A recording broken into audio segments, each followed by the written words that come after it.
आयुर्वेद गुरु या कार्यक्रमांतर्गत आज आपण पुण्यामध्ये उपस्थित आहोत.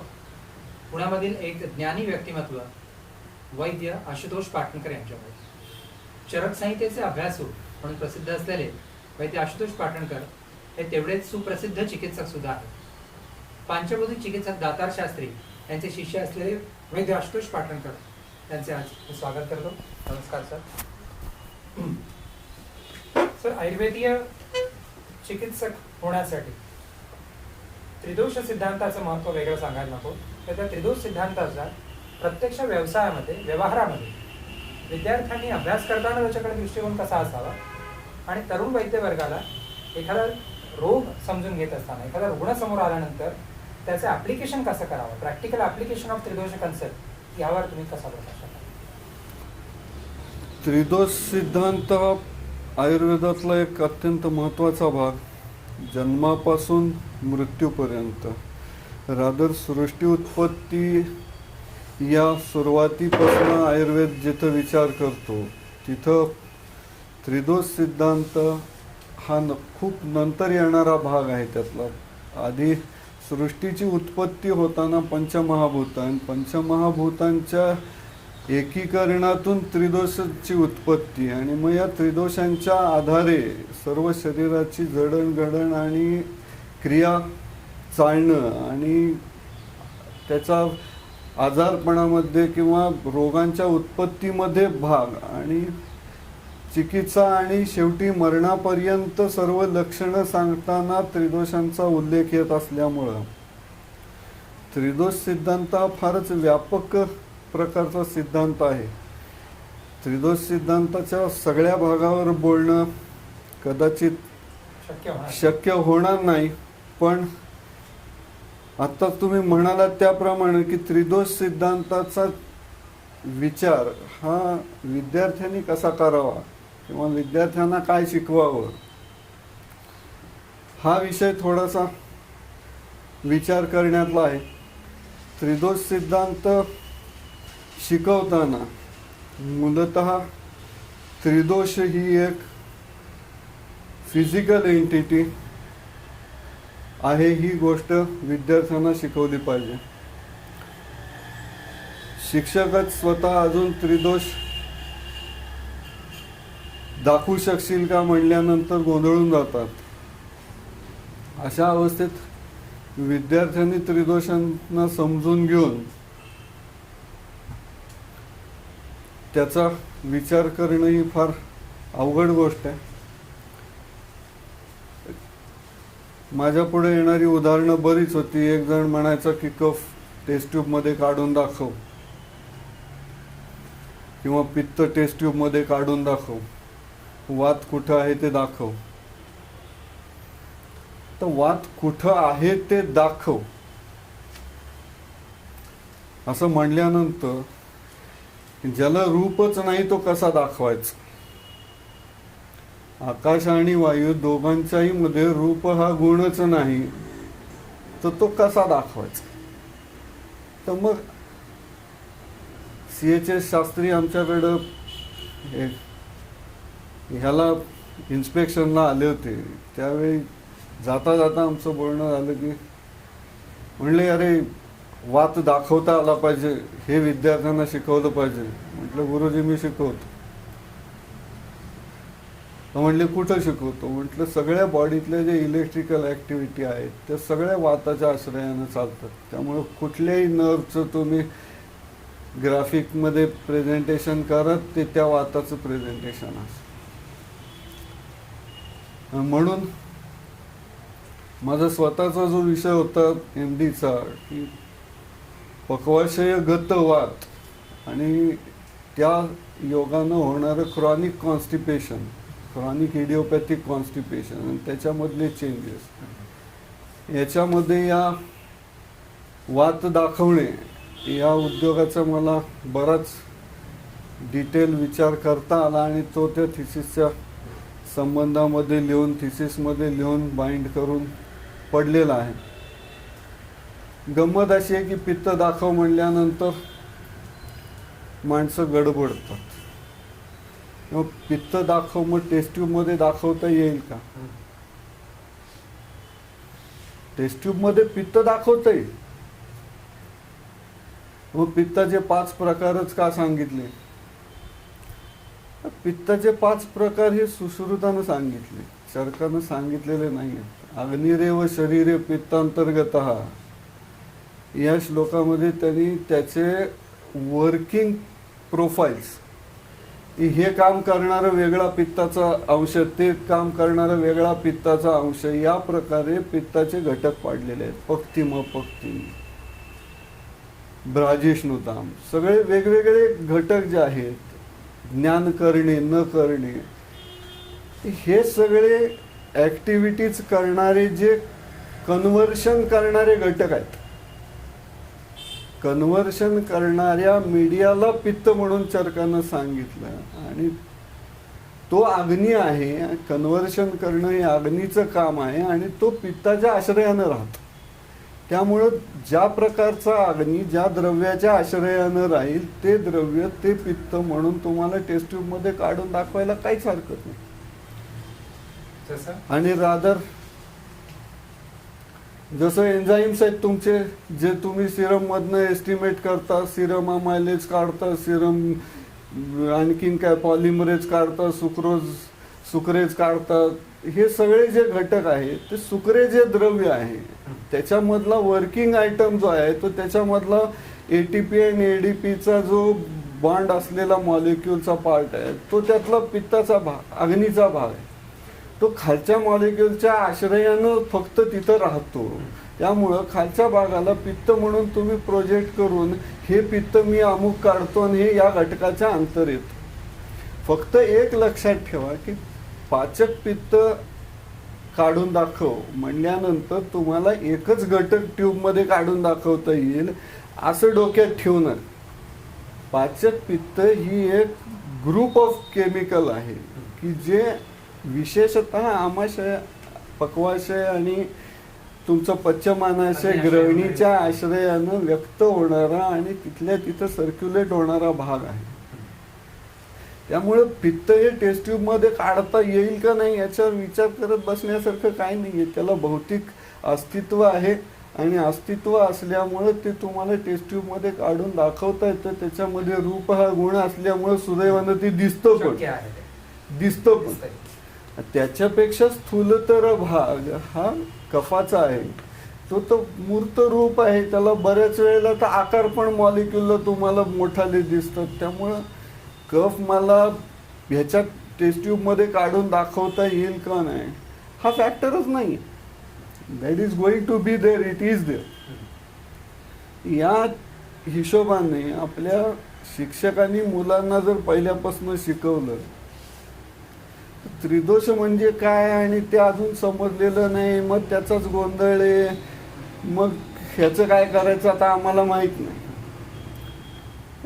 हा भाग कुठेतरी शरीर क्रियेच्या लेवलपासून अभ्यासक्रमामध्ये डिटेल झाला पाहिजे. यासाठी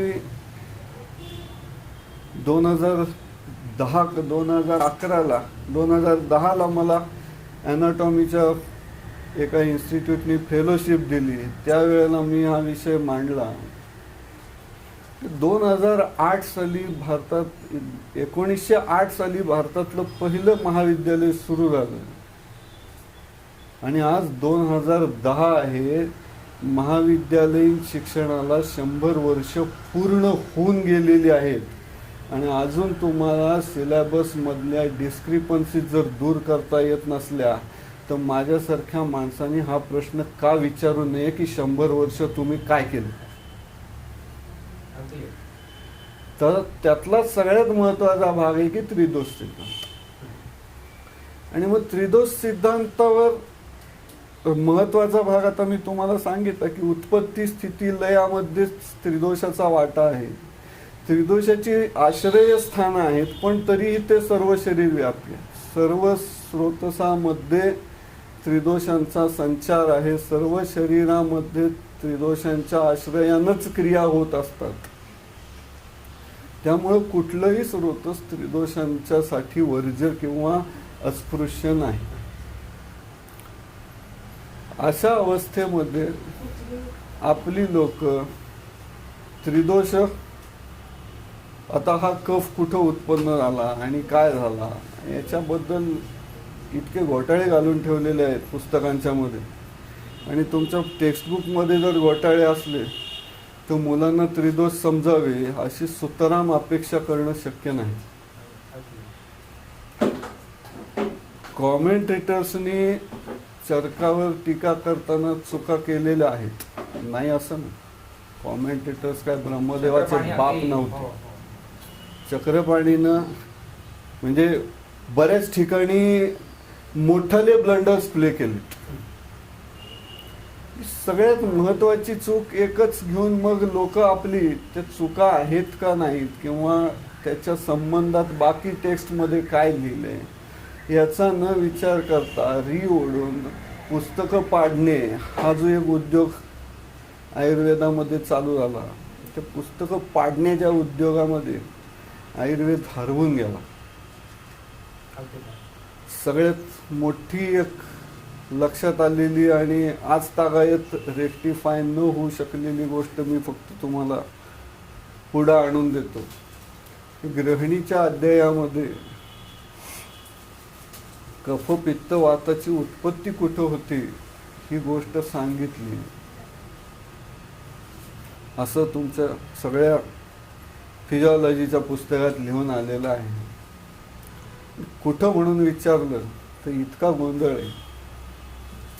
चरकानं लिहून ठेवलं आमाशय श्लेष्मम अच्छम उदीर्यते. श्लेष्मम अच्छम उदीर्यते. आता उदीर्यते हा शब्द संस्कृत मध्ये माहीत असणाऱ्या माणसाला काहीही मात्रांचा श्लोकामध्ये बदल न होता उत्पद्यते हा शब्द लिहिता येत नव्हता का?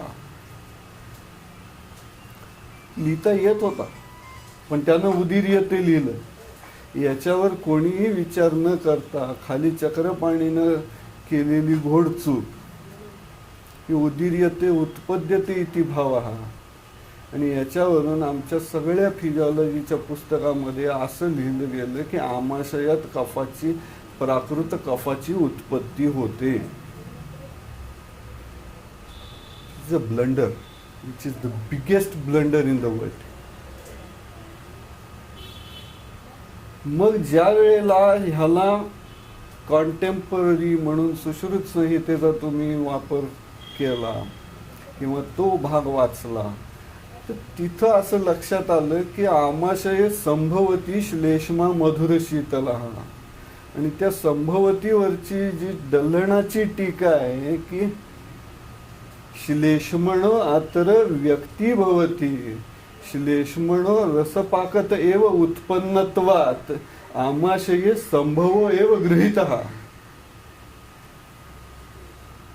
आणि मग चरकानं उदीर्यते हा शब्द का जाणून बुजून वापरला ते स्पष्ट झालं. आणि चक्रपाणीनं चूक केली आणि त्याची री ओढून नंतरच्या ग्रंथकारांनी वर्षानुवर्ष नाही 100 वर्ष तेच चालवले.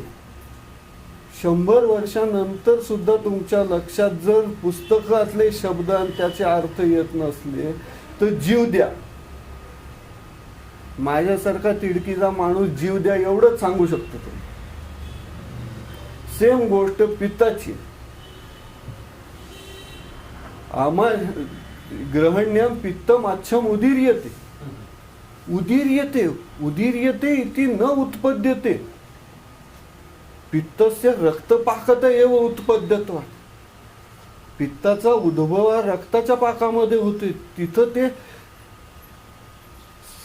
संभवणारं पित्त आहे. त्याचा फक्त इथं व्यक्तिभाव होतो आणि त्याची अन्नाच्या पचनामध्ये क्रिया. आता इथनं बेसिक मधनच घोटाळे चालू झाल्यामुळं पुढं त्रिदोष सिद्धांताबद्दल बोलायचं म्हणजे अंधारच. त्या पुढची गोष्ट पण मग या परिस्थितीमध्ये कफाचं स्थान मूळ स्थान प्रतिस्थान काय सांगणार? रसव स्रोतसामध्ये कफाचा उत्पत्ती होते. रसधात्वनिशी कफाचा संबंध आहे. आणि ह्याचं प्रॅक्टिकली जर तुम्ही बघायला गेला तर तुम्हाला जिथं शोथ हे लक्षण मिळतं, कफवृद्धीची सगळी लक्षणं मिळतात, असा जर एक रसदुष्टीजन्य विकार घेतला की ज्याला तुम्ही हायपोथायरॉइडिझम असं म्हणतो. हायपोथायरॉइडिझम मध्ये तुम्हाला प्रत्यक्ष रसदुष्टीचीच लक्षणं सगळी मिळतात आणि रसवह स्रोतस दुष्ट असताना दुष्ट कफाची लक्षणं मिळतात, कफवृद्धीची सगळी लक्षणं मिळतात, कफदुष्टीची लक्षणं मिळतात. अशा व्याधीमध्ये रसवह स्रोतसाचा कोणी विचारही करत नाही आणि सगळी जण आपले एंडोक्राईन सिस्टीम म्हणजे थायरॉइडवर आयुर्वेदाला काय म्हणायचं किंवा थायरॉइडच्या सिक्रिशनला आयुर्वेदात श्लेषक पित्त म्हणायचं का पाचक पित्त म्हणायचं का रंजक पित्त म्हणायचं याच्यावर गोंधळ घालत बसतात. रसव स्रोतसावर जर पाचनाची क्रिया केली तर हायपोथायरॉइडिझम हा चिकित्से व्याधी.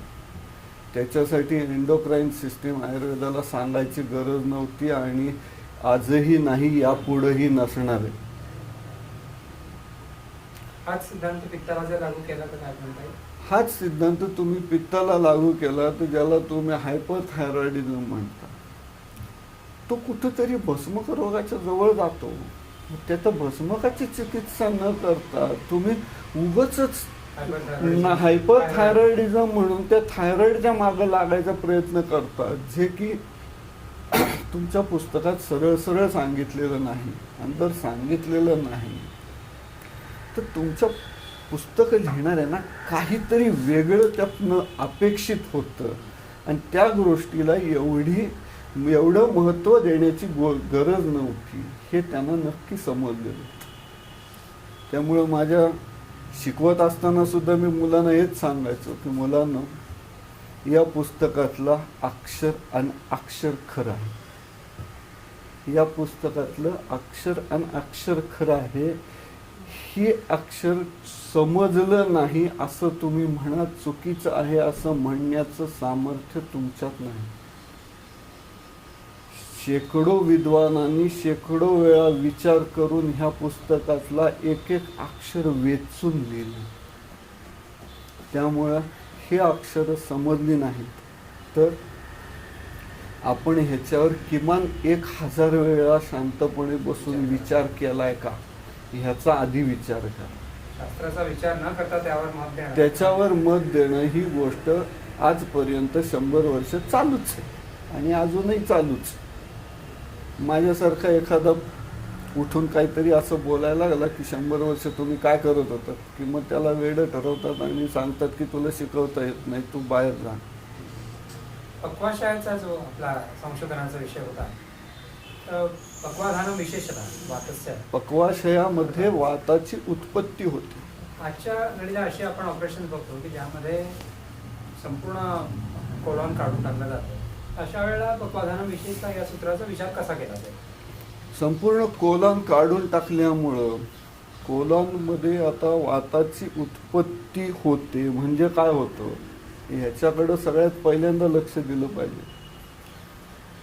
पक्वाशयामध्ये वाताची उत्पत्ती होते असं म्हणताना वाताची जी एक बेस गती, ज्याला की बेस रिदम असं फिजिओलॉजीच्या पुस्तकामध्ये लिहिलेलं आहे, हा कंटिन्युअसली पक्वाशयाच्या वॉलमध्ये चालू असतो आणि व्यक्तिभाव आपणाचा होतो त्यावेळेला फक्त तिथं स्पाइक्स येतात. तर बेस रिदम चालू ठेवण्यासाठी कोलॉनमधून ॲब्सॉर्ब होणारी गोष्ट एवढीच आहे, ती म्हणजे इलेक्ट्रोलाइट्स. सिरम मधले इलेक्ट्रोलाइट्स रिस्टोअर करणं. पक्वाशयामध्ये असलेला पुरुष आणि त्या पुरुषाची जर कर्म बघितली तर तद वायवग्नि धारणम च करोति, धारणम च करोति, उत्पत्तीस्थान धारणम च करोति, अग्नि धारणम च करोति. अग्नीला च आला आणि वायूला वाताचं पहिले आपण आताच पित्त आणि कफाची हे घेतली, पण वायूच्या उत्पत्तीची जिथं गोष्ट होती तिथं मात्र वायो हो स्यात कटुभावतः, तिथं कुठंही वायू उदीर्यते किंवा धार्यते असं म्हणलेलं नाही. वायू हो स्यात कटुभावता. कटुभाव होताना जे क्षार अर्थात इलेक्ट्रोलाइट्स तिथे रिलीज होतात, त्या इलेक्ट्रोलाइट्स मधून बॉडी आपल्या बॉडीमधले इलेक्ट्रोलाइट्स पिकअप करत असते आणि जे अमायनो ॲसिडच्या चेन्स पडलेल्या असतात बारीक बारीक बारीक झालेल्या, त्या पिकअप करून वेगवेगळ्या प्रकारचे न्यूरो ट्रान्समीटर सप्लाय करण्यासाठी त्या चेन्सचा वापर करता येतो आणि त्या चेन्स पक्वाशयामधून पिकअप होतात. या अर्थानं वायोस्यात कटुभावता हे गोष्ट तिथं स्पष्ट होती आणि हे चरकाला पक्क माहीत होतं म्हणून त्यानं विभक्तीचा वापर अत्यंत प्रामाणिकपणे आणि विचारपूर्वक केला. वायो स्यात् कटुभावता न अत्र अवस्थानमेव केवलं भवति तत् परंतु अत्र उत्पत्तिरेव भवति. ह्या फाईन चेन्स ज्या आहेत अमायनो ॲसिडच्या, ज्या प्रोटीन डायजेशनमध्ये रिलीज झाल्या आहेत आणि विचार more and excessive than your enzyme molecules. एन्झाईमचे मॉलिक्युल्स हे वेस्ट होतात if they are not absorbed. बॉडीमध्ये अग्नीची उत्पत्ती अशी एकंदर होत नाही, तर तिथनं धारण करून उचलला जातो आणि retransported to the enzyme building organs. ह्या अर्थानं सगळे एन्झाईमच्या टर्मिनल चेन्स ह्या पक्वाशयातनं पिकअप होतात जिथं ते रिलीज होणं अपेक्षित असतं मुळे पचनातल्या मॉलिक्युल्सपासून, तिथनं त्या रिसायकल होतात. आणि मग ही गोष्ट तुम्हाला अग्नी धारण नाही झालं तर काय होतं हे अतिसारामध्ये समजतं. अतिसारामध्ये जिथं हा अग्नी वाहून जातो तिथं अग्नीचं धारण नसतं आणि म्हणून हे जर लक्षात आलं तर मग अतिसाराच्या चिकित्सेमध्ये रसायनात घृत काय येतात ते समजतं. गृहिणीच्या चिकित्सेमध्ये घृत कुठं वापरायची ते समजतं. वायू अग्नी धारणमच करो. आता तुम्ही विषय काढलात की कोलॅनक्टॉमी केली तर काय होईल, त्या पेशंटला ऑब्झर्व करा ना, त्याच्यामध्ये वाताचं किती सिव्हिअर डिस्फंक्शन दिसतात आणि किती लवकर तो स्पॅझमॉडिक कोलॉन्समध्ये जातो आणि नष्ट होतो. आणि तिथं वाताची उत्पत्ती होणारा ऑर्गनच तुम्ही काढून टाकता. वाताची उत्पत्ती जर नाही झाली तर असलेला वात किती वेळ टिकणार. अशा वेळेला वाताची जी अपेक्षित कर्म आहे त्याचा क्षय झालेला स्पष्टपणे दिसून येतो. तुम्हाला स्पष्टपणे क्षय झालेला दिसून येतो. Unless and until electrolytes restore केल्याशिवाय तुम्ही वाताची ॲक्शन परत रिस्टोर होईल हे डोक्यातच आणू नका. आणि म्हणून मी माझ्या थिसिसमध्ये ज्या वेळेला पक्वाशय गतवाताचा विचार करत होतो क्रॉनिक कॉन्स्टिपेशनमध्ये, तिथं मी पेशंट्सचे कॉन्स्टिपेशनच्या सिरम इलेक्ट्रोलाइट्स टेस्ट करून घेतले आणि माझ्या थिसिसमध्ये हे प्रूव्ड आहे की 6 पेशंटचे मिनिमम मी करून घेतले आणि त्या पेशंट्समध्ये सिरम इलेक्ट्रोलाइट्सचा इम्बॅलन्स झालेला आढळ होता. आणि माझं औषधनी नंतर तो 21 दिवसांनी परत ट्राय केलं, त्यावेळेला त्याची कोलॉनिक मोटिलिटी रिस्टोर झाली होती, त्याच्याबरोबरच त्याचा इलेक्ट्रोलाइट इम्बॅलन्स पण रिस्टोर झालेला होता. दिस कन्फर्म्स की वायोस्यात कटुभावता म्हणजे काय. आणि ते कटुभाव होतो म्हणूनच मी दिलेलं औषध जे निवडलेलं होतं स्नेह लवण म्हणून, ते स्नेह लवण किंवा कांड लवण म्हणून सुश्रुतानं ज्याला सांगितलं किंवा वार्ताकू क्षार म्हणून ज्याला चरकानं सांगितलं, तो तिन्हीतला थोडाफार इकडं तिकडं करून फरक आहे, पण तो क्षारच आहे शेवटी. पूर्ण जाळलेली राख मी देत होतो आणि त्या 1 ग्रॅम राखेच्या 2 डोसमध्ये 2 आपानाला दिल्यावर इलेक्ट्रोलाइट इम्बॅलन्स रिस्टोर होत होता आणि कसलाही स्नेह आणि विरेचक औषध न देता गॅस्ट्रोइंटेस्टिनल मोटिलिटी ही रिस्टोर होत होती. ह्या अर्थानं जर आपण पुढे विचार करत गेलो तर मग या पद्धतीनं कफाचे मॉलिक्यूल सापडतात. ते कशाच्या आश्रयानं आहेत, मग त्याची श्लेषक ॲक्शन म्हणजे काय, मग त्याची पित्ताची पाचक ॲक्शन म्हणजे काय. मग कफाचे आणि पित्ताचे प्रकार करायची चरकाला गरजच वाटली नाही. अग्निरेव शरीरे पित्तांतर्गत, wherever conversion takes place is the action of pitta. तुम्ही त्याला एन नंबर ऑफ टाइप्स मध्ये डिवाइड करू शकता. प्रकार आहेतच असं नाही आणि असंख्य आहे. असंख्य आहेत. फक्त मग पुढच्या लोकांनी ज्या वेळेला ग्रुप केले त्यावेळेला पाचक पित्त हा पाचनाशी संबंधित कार्य करणाऱ्या एन्झाईम्सचा एक ग्रुप, साधक पित्त हा हृदयस्थ राहून त्या संबंधी कार्य करणाऱ्या एन्झाईम्सचा एक ग्रुप. या पद्धतीनं जर विचार करत गेलं तर हे गुण ते भराभर सुटत जातात. तसंच कफाचं आहे की हा एक ग्रुप. म्हणून मी तुम्हाला मगाशी जे म्हणलं की कोणी जर उठून म्हणाला शहाणा की मला कफ टेस्ट ट्यूब मध्ये काढून दाखवतोस का, हो काढून दाखवतो, त्यात काय विशेष आहे. तू ते ऑलरेडी केलेलं आहेस, तुझ्याकडे त्याच्या टेस्ट केलेल्या आहेस, तू तुझ्या लॅबोरेटरीमध्ये रोज करतोस. फक्त तू कफाची टेस्ट करतोस हे तुला माहित नाही. या पद्धतीनं आपण जर विचार करत गेलो तर सर, रस व स्रोतस्थ त्याचं परीक्षण, त्याचं निदान, त्याची दृष्टीलक्षणं, ह्याचं प्रॅक्टिकल ॲप्लिकेशन किंवा प्रत्यक्ष व्यवहारामध्ये जे उपयोग करू म्हणतात त्यावेळेला ह्या विषयावर तुम्ही कसा प्रकाश टाकाल? रस व स्रोतदृष्टीच्या बाबत आपण मगाशी बोललोच. तर दुसरा प्रकार रस व स्रोतसातला मेन सापडणारा आहे की लक्षणं ही व्हेरिड असतात. अग्निमांद्य खूप नाही आहे पण म्हणजे पेशंट खात असतो असं सांगतो, पण लक्षणं जर बघितली तर कुठंतरी शिरशूल आहे, कुठंतरी अंगावर त्याच्या उत्कोठे येत आहे, चिमचिमायन होतंय किंवा विशिष्ट काही अशी खाज सुटते.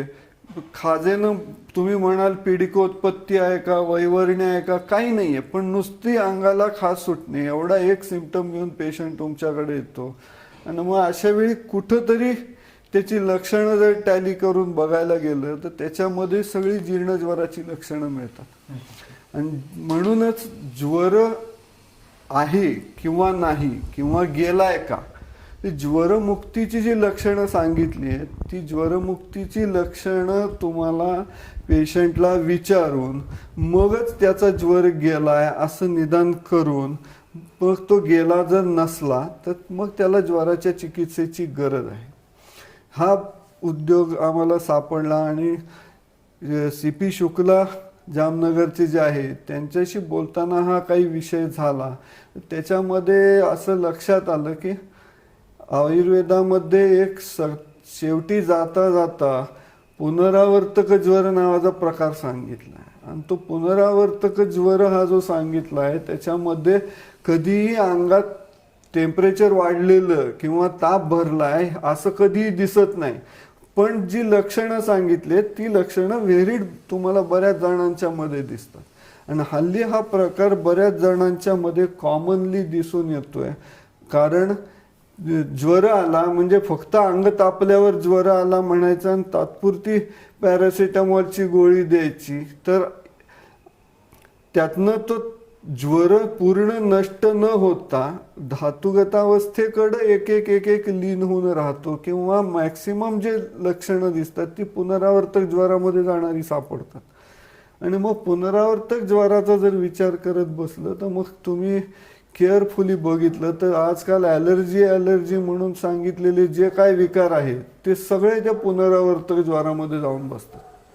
हा रसदृष्टीच्या आश्रयानं होणाऱ्या व्याधींचा उपाय आणि मग त्याच्यावरची चिकित्सा ते आता मी काय वापरतो आणि ह्या पेशंटमध्ये काय दिलं असा प्रश्न नाही आहे. सगळं मी पुस्तकात जे दिले, मला स्वतःला अक्कल नाही, पुस्तक उघडतो, पुस्तकात जे दिलंय ते काढतो आणि पेशंटला देतो, पेशंटला बरं वाटून जातं. तिथं मात्र मी ह्याला उत्कोट आहेत म्हणजे हा शीतपित्ताचा आहे असा उद्योग करत बसत नाही. किंवा शीतपित्त हा विषय आता सहज निघाला म्हणून थोडक्यात सांगतो की शीतपित्ताला वमन देतात काही जण.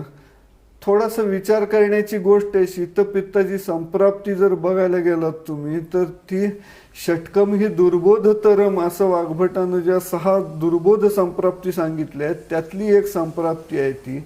आणि त्याच्यामध्ये कफक्षय आहे आणि वातवृद्धी आहे आणि पित्तचा रोलच नाही आहे. पित्त हे सम आहे असे त्रिदोषक अवस्थेमधली ही संप्राप्ती आहे. आणि कफक्षयाच्या पेशंटला वमन देऊन लोक काय साध्य करत असतात हेच मला समजत नाही. म्हणजे साधं वातवृद्धी आहे तर पेशंटला अग्निदीपन करून ज्वराची चिकित्सा थोडीशी सुरू करून त्याला जर पेढा खायला सांगितला आणि दूध खायला सांगितलं तर त्याचा उत्कोट आणि शीतपित्त निघून जातं. दोषांची अवस्था जी लक्षात घेण्याचं जे महत्व आहे, असं मगाशी आपण बोलत होतो की त्रिदोष सिद्धांताचा ऍप्लिकेबल वापर, ही अवस्था त्या घेतली आहे. आणि ही अवस्था लक्षात न घेता तुम्ही उगाच त्वचेवर उत्कट उठले की दे त्याला वमन सरपट मार्गाने मारत बसलं तर चिकित्सा व्हायची कशी आणि आयुर्वेद पुढे जायचा कधी? त्याच्याऐवजी त्याला उत्कट उठले तर शीतपित्तच आहे नक्की काय हे कन्फर्म कर. शीतपित्त असलं तर मग ती कफक्षयाची अवस्था आहे, अन्यथा त्याला पुनरावर्तक ज्वरामध्ये घाल, पुनरावर्तकाची चिकित्सा चालू कर. त्याचं सगळं सिम्पटम्स निघून जातात, व्याधी निघून जातो आणि तो पटकन बाहेर येतो. ही केस गळणं, क्षुधामांद्य आणि स्किनवर काहीतरी काळे स्पॉट्स आहेत किंवा नुसते खासतात आणि निस्तेज त्वचा, अशी लक्षणं घेऊन येणारे बरेच जण सापडतात. प्रत्येक वेळेला काय त्यांना अस्थिक्षयाचं निदान करून अस्थिपोषक वटी दिली की त्यांचे केस उगवून येतात असं नाही. त्यांना बरेच वेळेला काही जणांना ग्रहणीचे सिम्पटम असतात, तिथं त्यांची ग्रहणी नीट करायला लागते. काही जणांना ज्वराचे सिम्पटम असतात, तो जीर्ण ज्वरातला पेशंट असतो आणि तो जीर्ण ज्वराची चिकित्सा केली तर त्याचे केसही गळणं थांबतं आणि त्वचेचा निस्तेजपणाही निघून जातो. या पद्धतीनं विचार करत जाणं हे महत्वाचं आहे.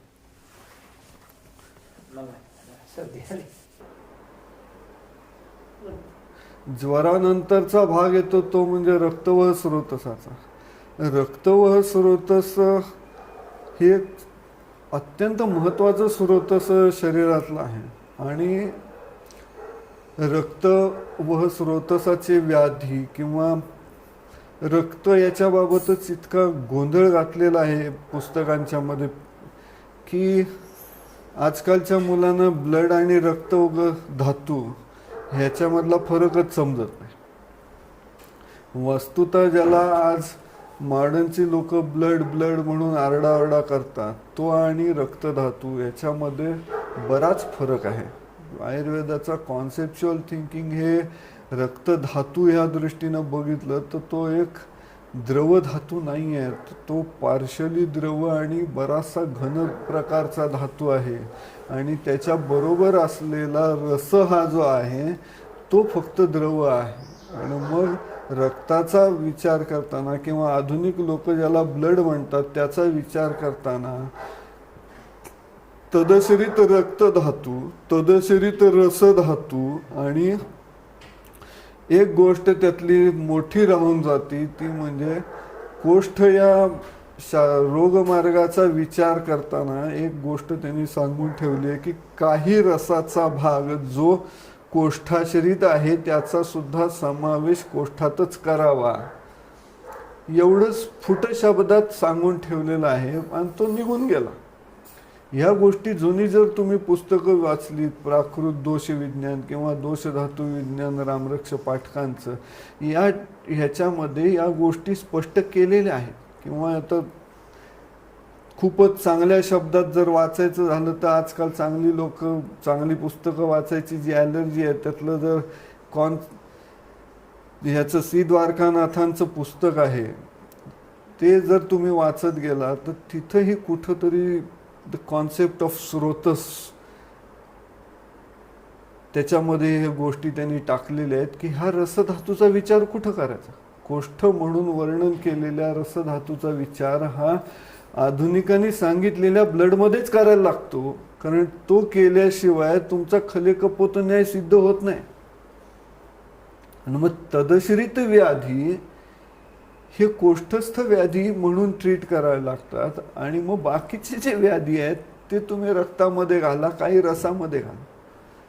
त्यामुळे रक्त किंवा ब्लड याचा विचार जसाच्या तसा आयुर्वेदामध्ये रक्त म्हणजे रक्तधातू असा न करता त्याचा स्प्लिट स्वरूपात विचार करणं आणि तदनुषंगानं त्याचा समावेश तुमच्या फिजिओलॉजीच्या दोषधातू मलविज्ञानाच्या पुस्तकात आला पाहिजे, तरच तो मुलांना समजेल आणि मग पुढं त्या दशरीत व्याधींची चिकित्सा स्पष्ट आहे. रक्तधातू असं म्हणल्यानंतर रक्तवह स्रोतस, तर रक्तवह स्रोतसाचे व्याधी म्हणून तुम्ही जर बघायला गेला तर मग एक स्रोतस आणि तदश्रित व्याधी केवळ असे व्याधी फार कमी निघतील.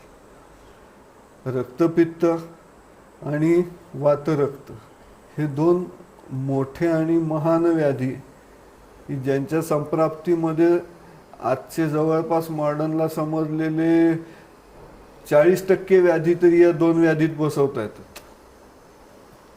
त्यामुळं मॉडर्नचं नाव काय आहे आणि मग ते आपल्या इथं तसंच दिसत नाही, मग त्याला जाऊ दे नवीनच व्याधी म्हणा असा विचार करण्यापेक्षा त्याच्यामध्ये कुठलं धातू आहे, काय स्रोतस आहे, काय संप्राप्ती आहे, ती आपल्या कुठल्या संप्राप्तीमध्ये बसवता येते ते बघा आणि त्यातनं पुढे जा. जसं वातरक्त हा एक मोठा व्याधी जर घेतला तर याच्यामध्ये असं कुणीतरी 1940 सालपासून ट्रान्सलेट करून गेलं की वातरक्त म्हणजे गाऊट, आणि मग बाकीच्यांनी आपल्या डोळ्यासमोर धापुडं लावली आणि मेंढरांचे काळ त्यानं उडी मारली, मी पण मारणार. मग वातरक्त म्हणजे गाऊट. गाऊटच्या पलीकडे ज्या गोष्टी आहेत त्या कशात घालायच्या? किंवा आज जर मी मॉडर्नच्या माणसाला प्रश्न विचारला की गाऊटच्या पेशंटचं ब्लड प्रेशर का वाढतं, तर तो त्याचं उत्पत्ती काहीच सांगू शकत नाही. कार्यकारण भाव नाही. कार्यकारण भाव हा पूर्ण अभाव आहे. पण आयुर्वेदामध्ये वातरक्त म्हणजे रक्तधातूची वृद्धी झालेली आहे.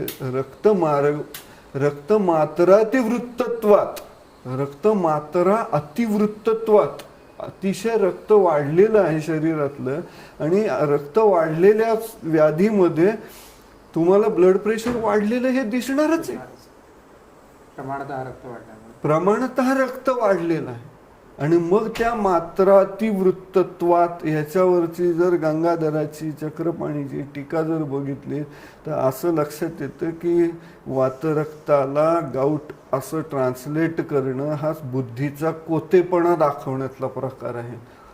वास्तुतः कनेक्टिव्ह टिश्यू डिसऑर्डर्स हा जो आजच्या मॉडर्न मेडिसिन मधला वाढता वाढे 2चे 4 चॅप्टर झाले, 4चे 8 झाले, 8चे आज 10 झाले, 10चे 16 झाले, एवढे चॅप्टर्स कनेक्टिव्ह टिश्यू डिसऑर्डर्स मध्ये वाढतायत आणि ते तुमच्या सगळ्या वातरक्त या एका संप्राप्तीमध्ये सांगून ठेवले. आणि मग जर बघितलं तर वातरक्ताची संप्राप्ती आपण ताडून चिकित्सा करत गेलो तर कुठला संधीचा प्रकार हा त्याच्यामध्ये अस्पृश्य नाहीये. कुठलाही प्रकार अस्पृश्य नाहीये. संधींच्या मध्ये खांजकावण्य, पंगुत्व, वक्रता येणं ही गोष्ट तुमच्यासाठी सोडवायला एकदम सोपी आहे जर हा दृष्टिकोन ठेवला. दृष्टिकोन तुम्ही संधिवात म्हणून बघू नका, त्याच्याकडे रुमॅटॉइड आर्थरायटिस म्हणून बघू नका. ते केलं तर तुम्ही ब्लॉक होऊन बसाल. तुमच्या आधीचे रुमॅटॉइड सांगणारे तिथंच ब्लॉक झालेत. पण मग याचा अर्थ रुमॅटॉइड आर्थरायटिसकडे आमवात म्हणून बघणं योग्य. आमवात म्हणून बघूच नका. आमवात असा प्रकारच कुठे. आमवात हा प्रकार माधव निदानानं आयसोलेट करून स्वतःच्या ह्याच्यामध्ये सांगितला आणि त्याच्यामध्ये त्यांनी स्पेसिफाय करून सांगितलं तो आमवात हा माधव निदानाचं सेल्फ कॉन्ट्रीब्युशन आहे. त्रिदोष जनित, त्रिदोष एकत्र आल्यामुळं सन्निपातानं होणाऱ्या दोषांची विशिष्ट दृष्टी ज्याला नाना वर्ण आहे व नाना वर्णो अतिपिच्छिला असा आमामुळं उत्पन्न होणारा जो प्रकार आहे तोच फक्त आमवात म्हणून धरा. बाकी सगळ्याला आमवात म्हणायचं कारणच नाहीये. बाकी सगळ्याचा समावेश वातरक्त या संप्राप्तीमध्ये घाला. वातरक्ताची सामावस्था, वातरक्ताची निरामावस्था या पद्धतीनं या सामनिरामावस्थेची चिकित्सा करता येते आणि म्हणून रक्तपाचकासारखा ज्वरातला काढा मी संधिवातावर देतो असं लोक म्हणतात आणि वातरक्तात मी पाचन करून घेऊन जातो जिथं लोक अडकून बसतात.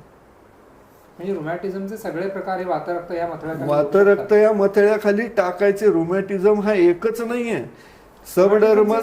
सबडर्मल स्क्लेरोसिस पासून anything you get, everything is treatable under vatarakta. पण मग त्या ठिकाणी रक्तवृद्धी जी आहे त्या ठिकाणी रक्ताचा क्षय करावा लागेल का?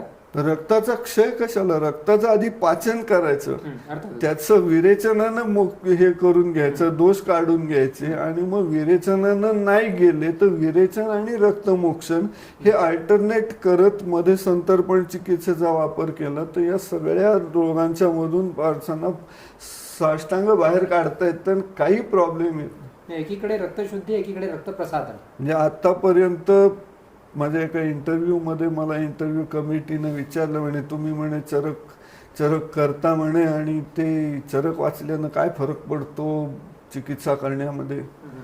म्हटलं अहो साहेब असं आहे, तुम्ही आता ॲनाटॉमी नावाच्या विषयाचे चोडी आहात. म्हटलं हृदयामध्ये संधी असतात असं तुमच्या संहितेत लिहिलंय, पण किती संधींचं वर्णन तुम्ही तुमच्या पुस्तकात केलंय ते सांगा ना मला हृदयातल्या. म्हणले नाही तसं कसं सांगितलं. म्हटलं मंडल संधी हृदयामध्ये असतात असं सुश्रुतानं सांगितलंय, मग तुमच्या पुस्तकात त्याचं वर्णन का नाही? आणि म्हणून तुम्हाला आता मी विचारतो म्हणलं की हृदयामध्ये संधी असतात ही कल्पना तुम्ही मुलांच्या डोक्यात न टाकल्यामुळं त्या संधींच्या ठिकाणी संधिवात होऊ शकतो, त्या संधींच्या ठिकाणी वातरक्ताची संप्राप्ती होऊ शकते आणि त्यामुळं व्हॉल्व्ह्युलर हार्ट डिसीज हा वातरक्ताच्या चिकित्सेनं पूर्ण बरा होऊ शकतो. आज तागायत आपल्या कुठल्या स्टुडंटना उद्योग केलाय का म्हणलं? आणि जर केला नसला तर कारण तुम्ही आहात, कारण तुम्ही पुस्तकात हे लिहिलेलं नाही.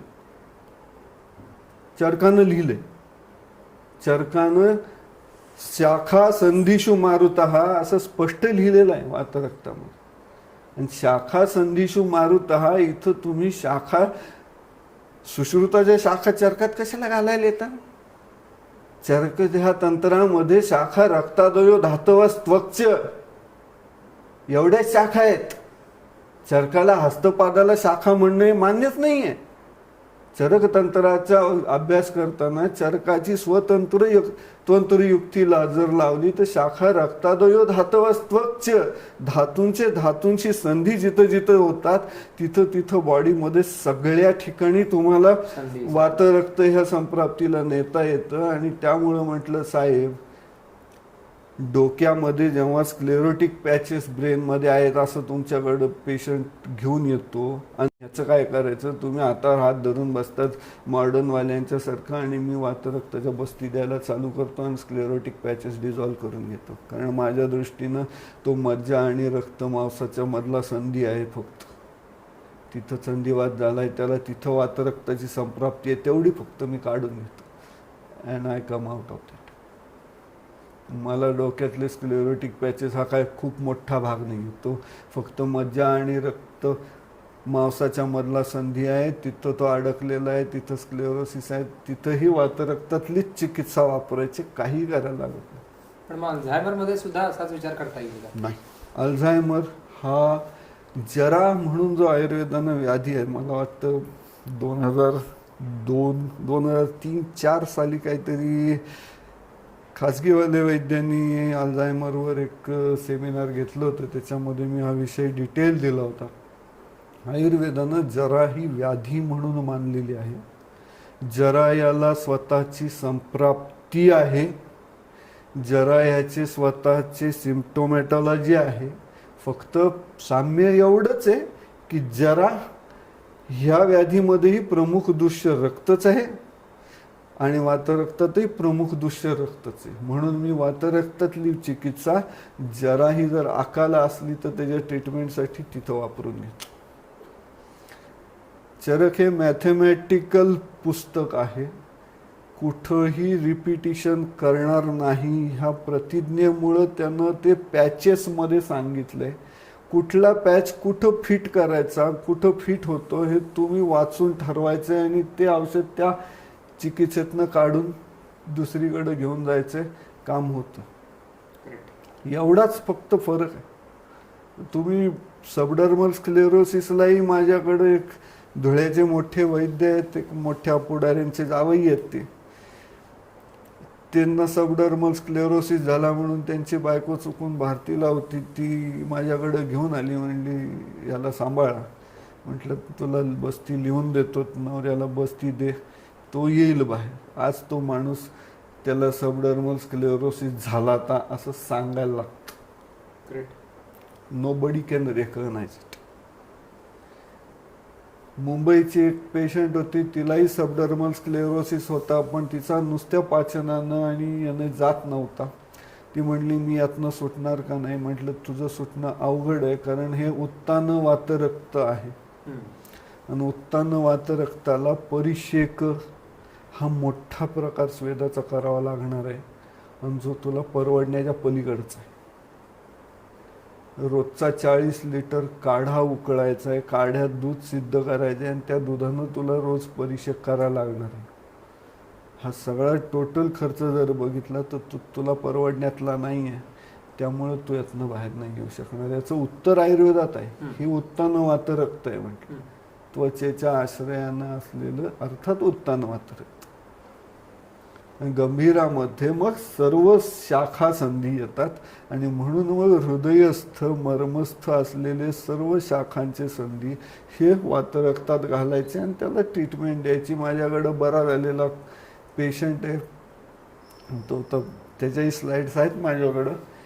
त्याला 4 वॉल हार्टचे स्क्लेरोज झाले होते. 4 valve open, 4 wall at a time replace करण्यासाठी त्याला इथल्या हॉस्पिटलमध्ये वाडियामध्ये टेबलवर घेतला होता. त्याला मी उचलून बाहेर घेतला, म्हटलं की बाहेर करतो मी, तुझे रिपेअर करून देतो. आणि त्या मुलाला त्या माझ्या दवाखान्या दारापासून आतपर्यंत चालताना दम लागत होता. 19व्या वर्षाचा मुलगा होता तो.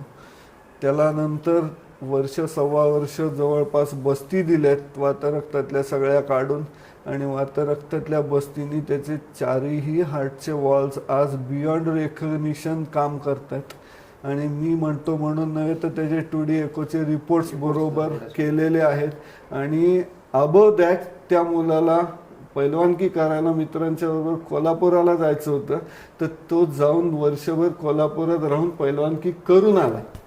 आज ते एकटं पोरग 350 एकर डाळिंबाची शेती करते, ज्याला चालताना दम लागत होता. हार्टचे वॉल्स आहेत, ह्याचा वेगळा विचार करायचं कारण नाही. मी जर अडकलेले गुडघे सरळ करू शकत असलो तर त्याच औषधानं हार्टमधले वॉल्स पण सरळ होतात. ही गोष्ट आपोआप होणारी आहे, त्याच्यासाठी वेगळा उद्योग करायची काय गरज नाही. या सर्व सिद्धांतांनी कोरोनरी आर्टरी डिसीज किंवा असा इस्केमिक हार्ट डिसीज कडे बघता येईल का?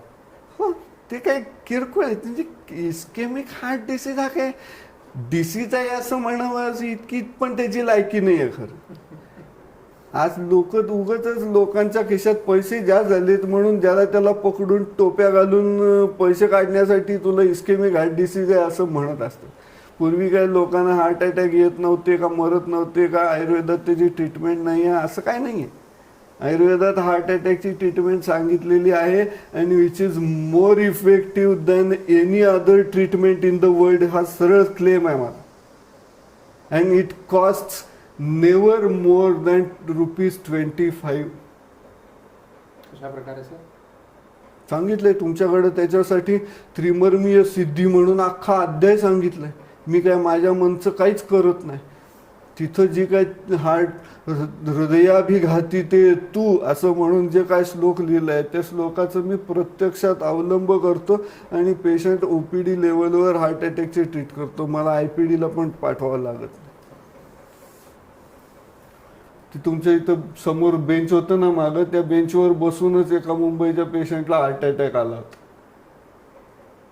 तासभर गेला तिचं सेटल करण्यात, तिला लिमका पाजला, पंचलवण घालून 2 मिनिटात ती सरळ झाली. तिला लसूण खायला घातली, तिला अगदी कॉशन म्हणून सुवर्ण भस्माची एक पुडी खायला घातली आणि जा घरी जाऊन झोप जा म्हटले. इथं झोपू नको, जा बस, झोपायला जागा नाही माझ्याकडे. म्हणले माझं हार्ट बंद पडलं तर 24 तासात तू कशानंही मरू शकतीस, फक्त हार्ट बंद पडून मरत नाहीस एवढं लक्षात ठेव म्हटलं. कॉन्फिडंटली. तुमच्याकडे सगळे उपाय सांगितलेले आहेत, तुम्ही बघितलंच नाही कधी संहिता उघडून की कुठं सांगितलंय. त्याला ते हा दोष कोणाचा? संहितेचा म्हणायचा? किंवा कॅन्सरला म्हणे आपण वेगळाच व्याधी समजू. कशाला वेगळा व्याधी समजू? तुमच्या पुस्तकात दिलंय ना, कॅन्सर हा वेगळा व्याधी समजायचं कारणच काय? तुम्ही कधी पुस्तक उघडलंच नाही तर कॅन्सरला वेगळा व्याधी तुम्ही म्हणणारच. कॅन्सर हा कसलाही असला तरी यद वर्धते तद वृद्धी आणि यत्र वृद्धी तत्र शोफा. कुठलंही स्रोतच असू दे, काही कुठंही वाढू दे, जिथं कुठं तिथं शोथाची संप्राप्ती होती, जिथं वृद्धी होती तिथं शोथ आहे. आणि मग शोथातला संनिपातिक शोथ हा जो प्रकार आहे तो असाध्य सांगितलंय, तो विसर्पणशील आहे आणि त्यातली बरीच लक्षणं तुमच्या कॅन्सर या व्याधीमध्ये दिसतात. म्हणून माझ्याकडं कॅन्सरला वेगळा व्याधी म्हणून ट्रीट करायच्या ऐवजी कॅन्सरला मी शोथ म्हणून ट्रीट करतो. आणि आज माझ्याकडं कॅन्सरचे बरे झालेले पेशंट आहेत, मी कुठेही शंका करत नाही. संनिपातिक शोथाची चिकित्सा करून माझ्याकडं कॅन्सरमधनं, म्हणजे असं नाही की मी काल बरा झालाय, मी झाला म्हणतोय असं नाही. 2006 मध्ये त्या माणसाला कॅन्सर झाला होता, 5 मध्ये, आणि आज त्याला फाईट करावं लागतं हॉस्पिटलमध्ये की नाही मला खरंच कॅन्सर झाला होता. 19 वर्षाची. ते मान्य करायला तयार नाही. ते म्हणतात तुझं डायग्नोसिस चुकलेलं असेल. त्यांचं लॅबोरेटरीचा रिपोर्ट आहे की याला कॅन्सर झाला. 19 वर्षाची दुसरी मुलगी आहे माझ्याकडे जिला ओव्हेरियन कॅन्सर झाला होता. तिच्या दोन्ही ओव्हरीज काढतो म्हणून बसले ते लोक. तिची एक ओव्हरी कशी तरी आम्ही महत् प्रयासानं वाचवली, तिला काय झालेलं नव्हतं. एक ओव्हरी काढून टाकावी लागली कारण सर्वनाशी समुत्पन्ने अर्धम त्यजति पंडितः. तो पसरायच्या आधी त्याला त्याग करा त्याचा, म्हणून काढून टाक. मग मी बाकी उरलेला संनिपातिक शोध निपटतो काय आहे ते, आणि तो निपटला आहे. आणि आजही ती पोरगी जिवंत आहे, व्यवस्थित आहे. तिच्या वडिलांनी विचारलं का आता पोरीचं काय करायचं? म्हटलं काय घरात बसवून ठेवतात काय? एक ओरी आहे, तिला होते, त्याच्यावर तिचा सगळा संसार होतो, काय प्रॉब्लेम नाही, करून टाकायला लग्न. Beyond recognition. गेले 4 वर्ष त्या पोरीला माझंही औषध चालू नाही, पण तिला परत कधीही कॅन्सर नावाची गाठ नाही, शोथ नाही, काहीही उद्भवलेलं नाही. शक्य आहे. तुमच्याकडे दिलेलं नाही असं काहीही नाही आहे. फक्त तुम्ही ते बघितलेलं नाही आहे, आणि बघितलेलं नसल्यामुळे शिकवणाऱ्यांनीच बघितलेलं नाही आहे, तर शिकणाऱ्यांना काय सांगणार? वातिक पांडू, पैत्तिक पांडू, कफज पांडू, पांडुरोगावर माझं मोठं याला एकदा लेक्चर झालं. वाघोलीच्या कॉलेजमध्ये मी जात होतो त्यावेळेला. मला म्हटले असे तसे तसे. There are many miasms in the world which are treated in Pandu.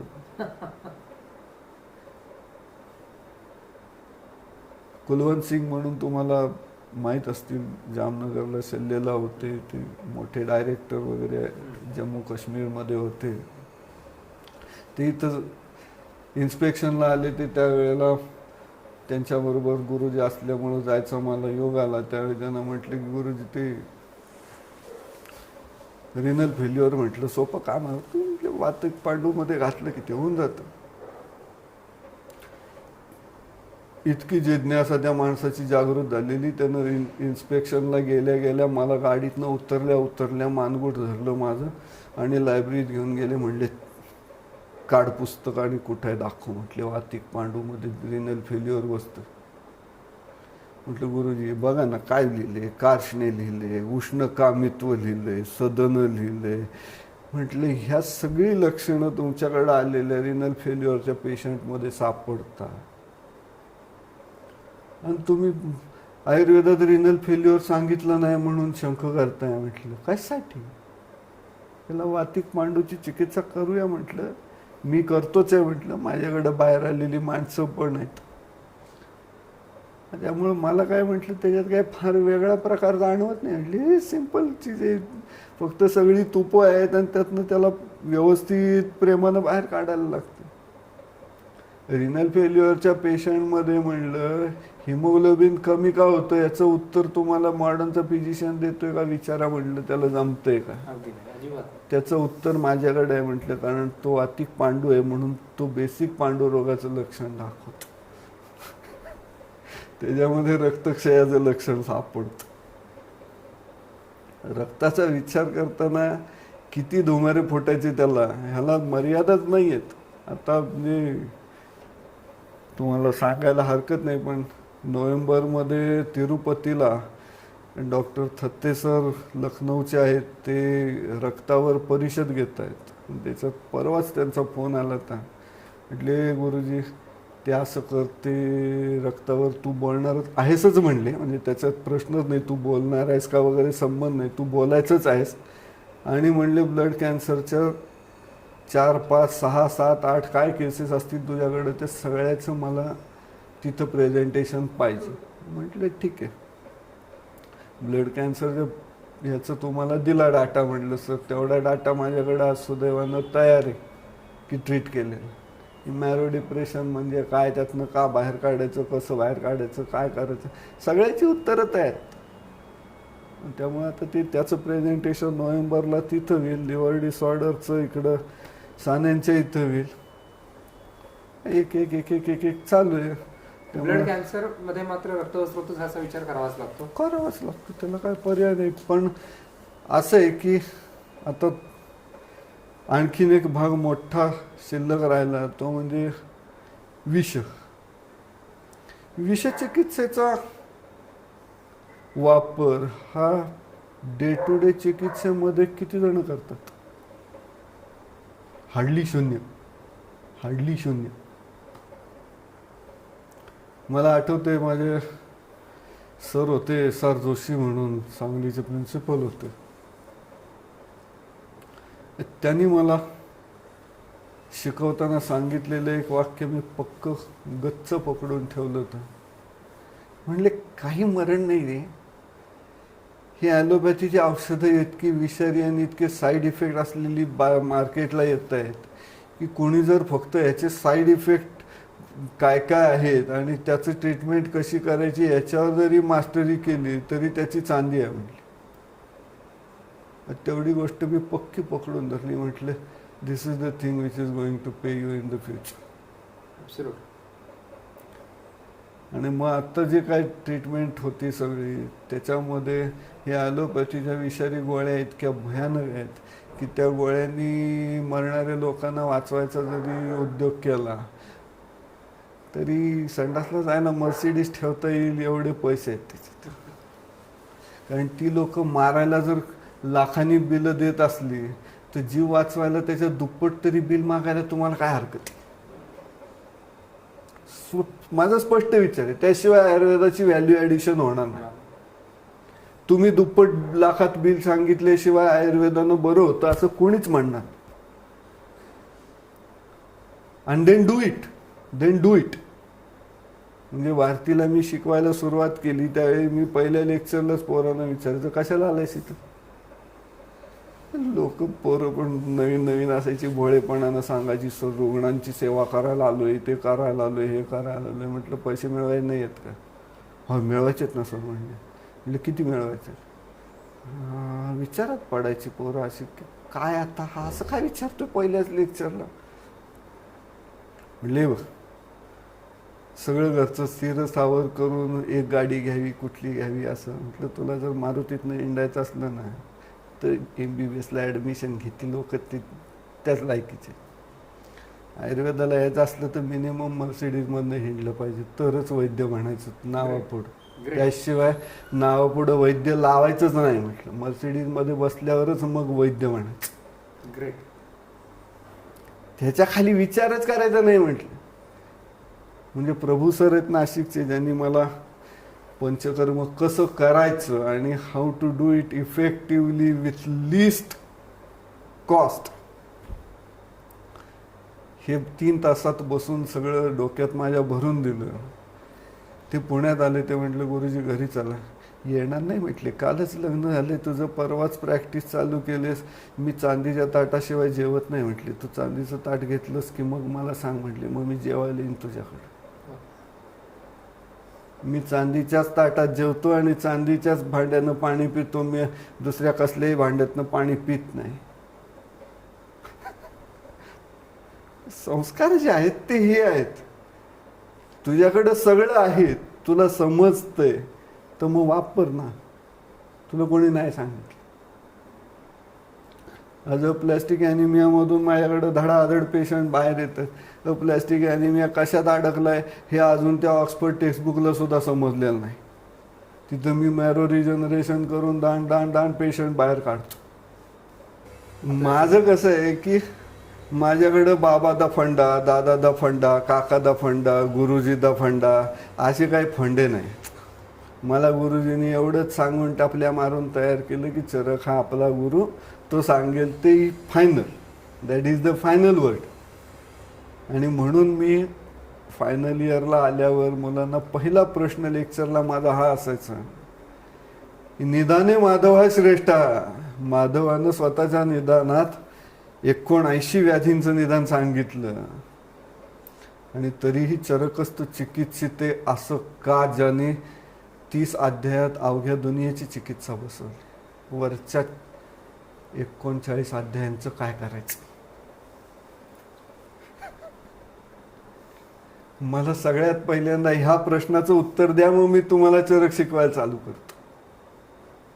उरलेली सगळी तंत्र त्यांनी त्या 30 अध्यायांच्या मध्ये रेटून बसवली आहेत आणि तरीही चरकस्तु चिकित्सिते ह्या वाक्याला आज तागायत एकही जण क्रॉस देऊ शकलेला नाही. याचं उत्तर सांगा ना. मग सगळ्यांची गडबड चालू व्हायची की हे असं काय तसं काय, हा काहीतरी वेगळंच सांगतोय आणि असंच सांगतोय. MDच्या फायनल इयरला चरकाचे 2 विद्यार्थी आले होते. त्यांना दोघंही जण टीचर होते स्वतःच्या याच्यामध्ये. त्यांना मी प्रश्न विचारला होता की तू चरक हा स्पेशलायझेशनचा विषय घेऊन संहितेमधनं MD व्हायला आलायस आणि माझ्यासमोर येऊन बसलायस. मला म्हटलं एवढीच गोष्ट सांगून जा की ते एक सूत्र कुठलं जे चिकित्सा स्थानात नाही आणि ज्याच्यावर चरकस्तु चिकित्सिते हे वाक्य फिरतं.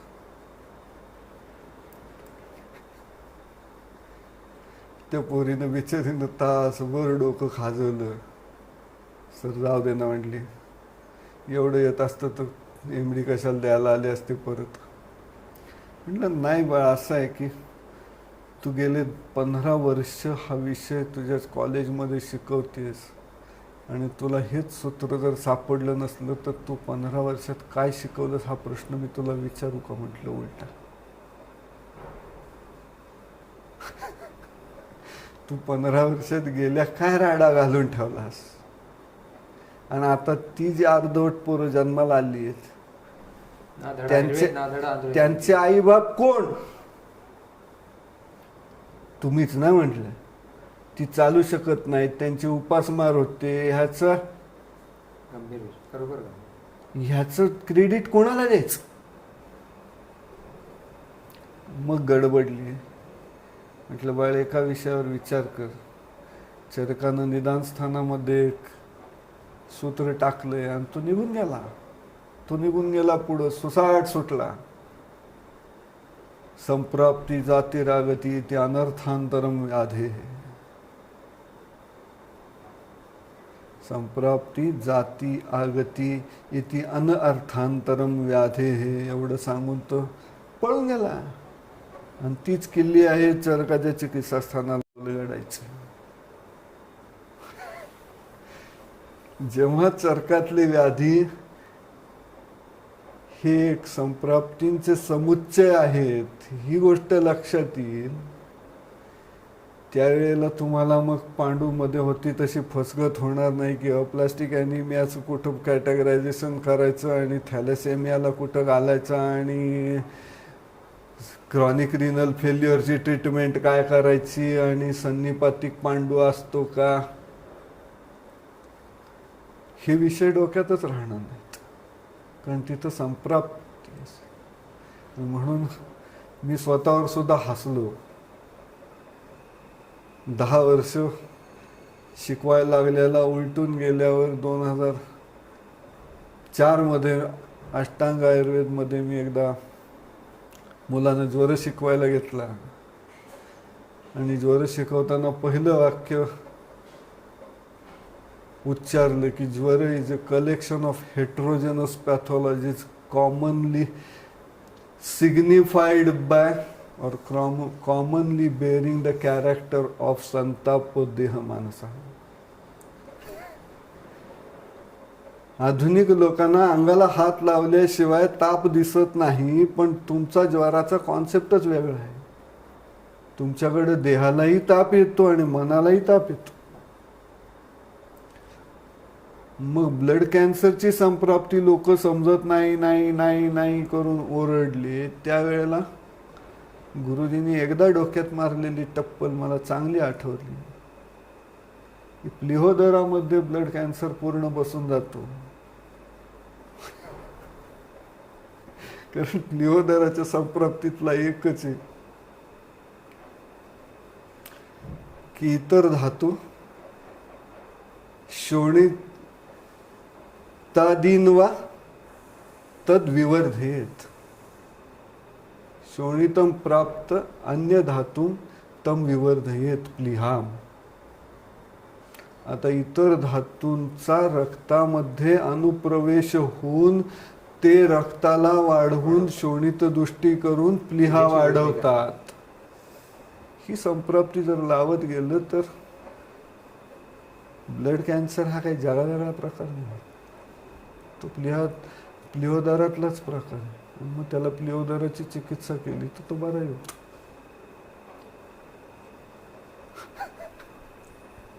हे सर्वांचं पुन्हा मूळ येतं रक्तवात. शोणितम वा रसादिभ्यो विवृद्धा तम विवर्धयेत. गुरुजींनी फक्त शोणितम वार असं म्हणालं आणि माझ्या टाळक्यात दणदिशीन दणका घातला. तत्काळ तोंडातनं श्लोक बाहेर पडला तर रसादिभ्यो विवृद्धा तम विवर्धयेत. समजलं ना म्हणाले. हो म्हटलं समजलं, तुम्हाला काय म्हणायचं ते मला नक्की समजलं म्हटलं. पण त्याला ज्यावेळी प्रत्यक्ष ब्लड कॅन्सरच्या पेशंट्सना बघून सिम्पटम्स समजून घेऊन संप्राप्ती लावायची वेळ आली, तेव्हा मी MD करत होतो. 10 पेशंट सापडले, प्रत्येकामध्ये वेगवेगळ्या धातूच्या क्षयाची लक्षणं होती आणि मॉडर्नचं डायग्नोसिस मात्र एकच होतं, ब्लड कॅन्सर. त्यावेळी मला गुरुजीने मारलेली टप्पल दंड दंड प्रत्येक वेळेला डोक्यात बसत होती आणि माझ्या हातातनं संप्राप्तीचं एक पान फक्त लिहून खाली आलं. आजही ते वहीत तसंच आहे, वही मिटवून ठेवली. 7 दिवसात मी जेवलोही नव्हतो. 3 दिवस मी लायब्ररीमध्येच बंद होतो आणि मी बाहेर आलो त्यावेळेला मित्रांनी माझ्या लक्षात आणून दिलं की माझ्या पायात रूमवर घातलेल्याच स्लीपर आहेत म्हणून. पण त्या रात्री मी बसून शांतपणे गुरुजींचं नाव घेऊन एक पान लिहून काढलं ब्लड कॅन्सरच्या संप्राप्तीचं. वही मिटून ठेवली. आज तागायत कधी परत ते उघडूनही बघायला लागलं नाही आणि कधी चिकित्सेत अडथळाही आला नाही. चरक हा आपला गुरु एवढं जे सांगून पाठवलं तर ते जसंच्या तसं समोर दिसतं, फक्त आपण विचार करत नाही, एवढीच चूक असते त्याच्यात. तर असाच प्रकार थोडासा कोरोनरी आर्टरी डिसीज किंवा इस्केमिक हार्ट डिसीज. इस्केमिक हार्टरी डिसीज असं म्हणल्यानंतर एकतर हल्ली जे काही प्रकार दिसतात ते सगळे अतिसंतर्पणोत्थ विकार आहेत. त्यामुळं अतिसंतर्पणोत्थ विकार आहेत, त्यामुळं स्रोतसाम उपलेप जननम किंवा क्लेद संप्राप्ती जननम, क्लेद संप्राप्ती जननम स्रोतसाम.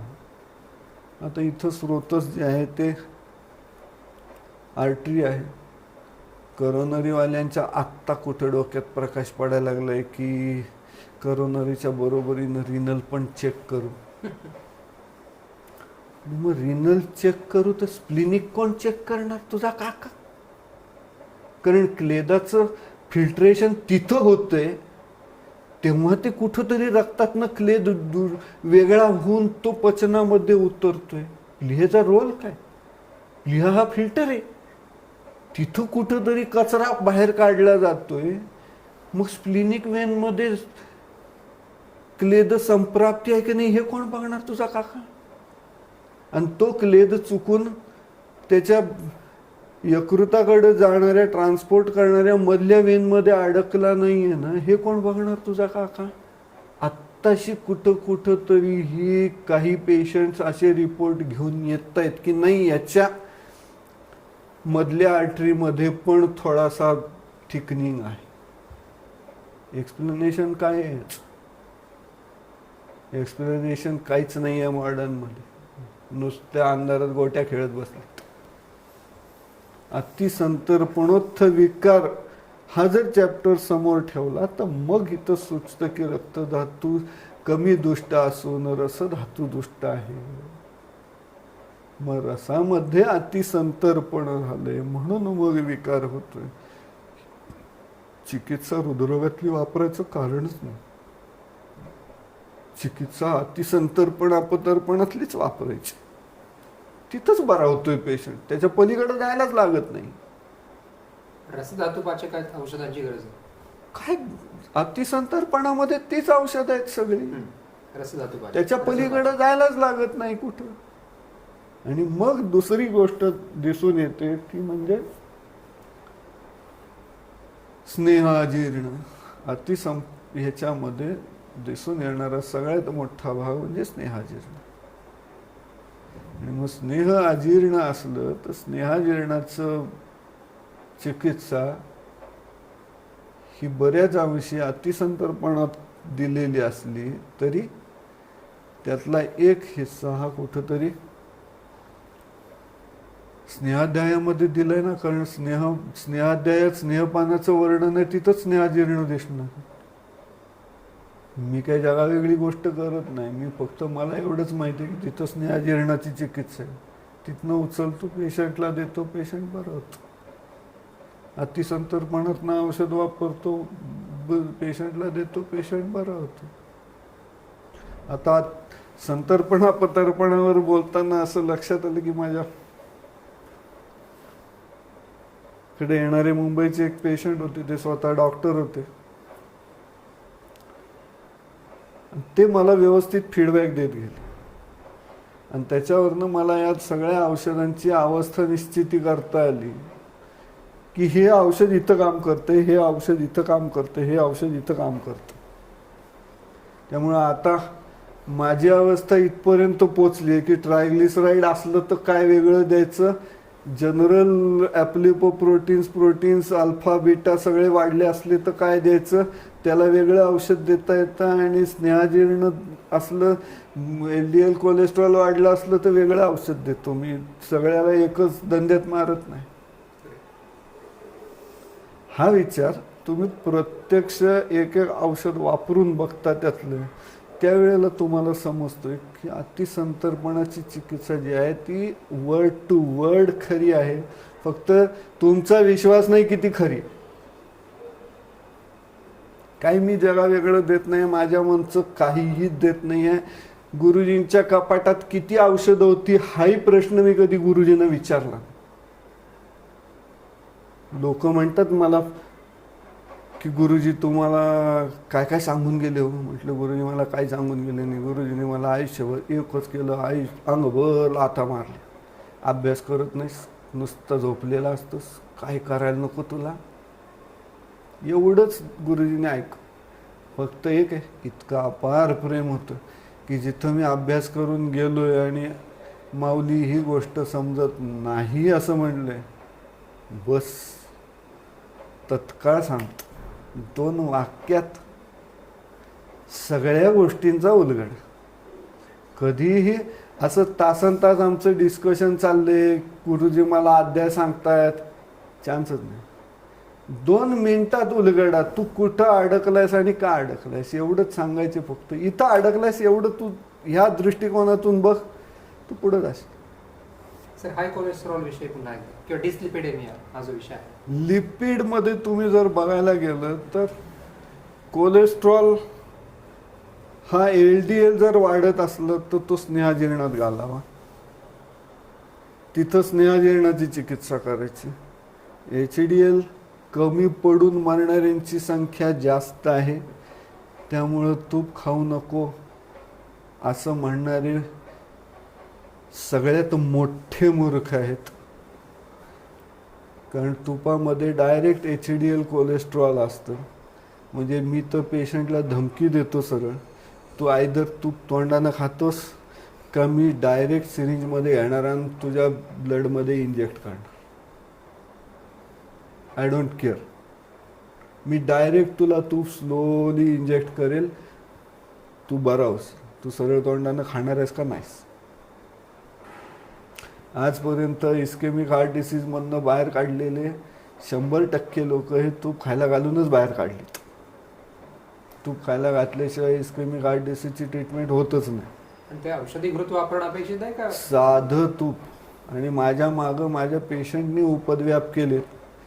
त्यांनी लॅबोरेटरीवाल्याशी पैज लावली की आम्ही एवढं रोज 8 चमचे तूप खाणार आहे आणि तू महिन्यानं आमचं कोलेस्ट्रॉल कर बघ कमी होतं का नाही. डॉक्टरने आम्हाला सांगितलंय आणि खरंच त्यांचं कोलेस्ट्रॉल कमी झालं. तूप खाऊन कोलेस्ट्रॉल HDL टॉपअप होतं. जेवढं HDL टॉपअप होतं तेवढं LDL बॉडी आपोआप कमी करत. बॉडी ही LDL का वाढवती किंवा ट्रायग्लिसराईड का वाढवती. तुम्ही चांगल्या फॅटचा इंटेक देत नाही. त्यामुळं बॉडी ही मॅडली क्रेझी फॉर फॅट. ती स्टार्चपासून फॅट तयार करायला लागते आणि ही ॲक्शन ही लिव्हरच्या आश्रयानं होत असते. आणि त्यामुळे तुमची अतिसंतर्पणातली जी चिकित्सा आहे ती सगळी औषधं काढून बघितली तर लिव्हरचा क्लिअरन्स वाढवणारी औषधं.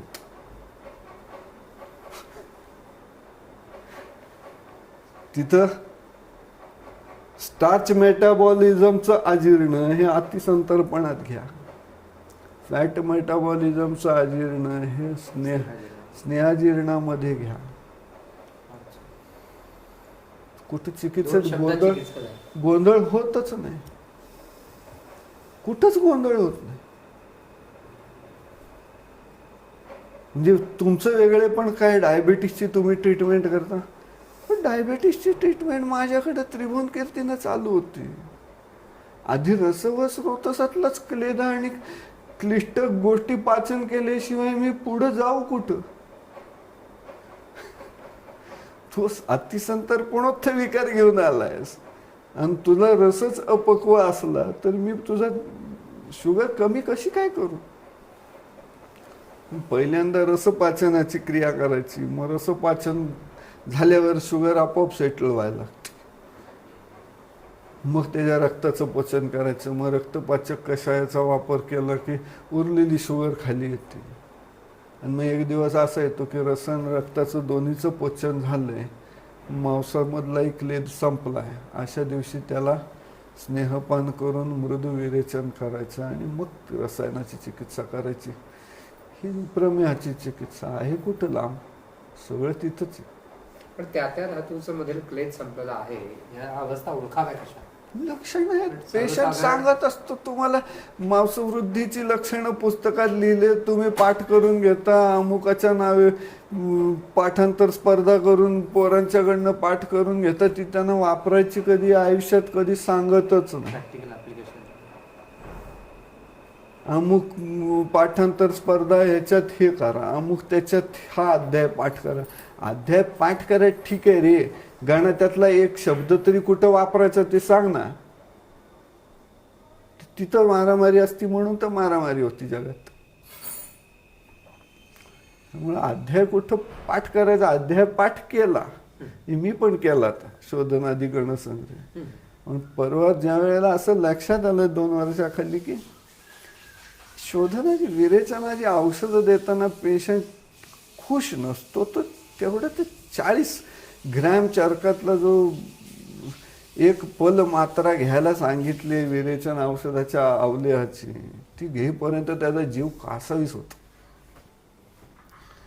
त्यावेळी विचार करताना मला ही गोष्ट समजली की दुग्धम च मूत्रम च विरेचनाने, अरे हे विसरलोच की पाठ तर केलं तर पण वापरलं कधीच नाही. म्हणून मग कफाचा अनुबंध दिसला तर आता त्याला अवलेहाचा शेक करायला सांगतो आणि ते शेक करताना त्याच्यामध्ये मध घालतो आणि गोमूत्रही टाकून देतो 4 चमचे. आणि एवढं होऊन त्याला रुल्लासादी लक्षणं येतील म्हणून अविपत्तिकरासारखं स्वादिष्ट चूर्ण त्याला दुधात घालून वर्ण प्यायला सांगतो, गरम दुधात. हे दुग्धमचं मूत्रमचं विरेचनाने ह्याचं ॲप्लिकेशन झालं. आणि तेव्हापासून माझ्याकडे इमानदारीनं 30 आणि 40 वेगाचं विरेचन होतं, पण पेशंटला एकदाही गॅस्ट्रायटिस होऊन वमन होत नाही. Understanding the text, filling the lines, and it goes.